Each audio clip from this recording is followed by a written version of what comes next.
আপনারা সকলেই দেখছেন মুরারোয়ের নতুন নির্মিত আন্ডারপাস আজ বৃষ্টির জলে মগ্ন হয়ে গেছে, ফলে কিন্তু কোনো গাড়ি এপার থেকে ওপার যাতায়াত করতে পারছে না।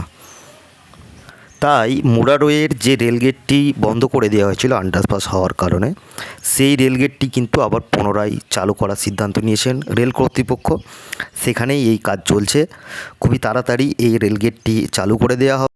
চিরকৃতজ্ঞ থাকবো মুরারোয়ের বিধায়ক স্যার, এছাড়াও মুরারোয়ের প্রশাসন, এছাড়াও আমাদের রেল আধিকারিকের।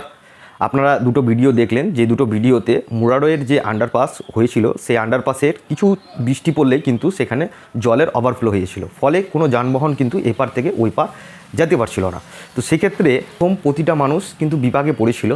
সেই বিপাক থেকে উদ্ধার করার জন্য আমাদের মুরারোয়ের বিধায়ক স্যার, এছাড়াও মুরারোয়ের প্রশাসন ও রেল আধিকারিকরা এই যে রেলগেটটি বন্ধ করে দেওয়া হয়েছিল আন্ডারপাস করার সময়, সেই রেলগেটটি কিন্তু পুনরায় চালু করা হলো। আমাদের চ্যানেল থেকে মুরারোয়ের বিধায়ক স্যার, এছাড়াও মুরারোয়ের প্রশাসন ও রেল আধিকারিককে অনেক অনেক ধন্যবাদ।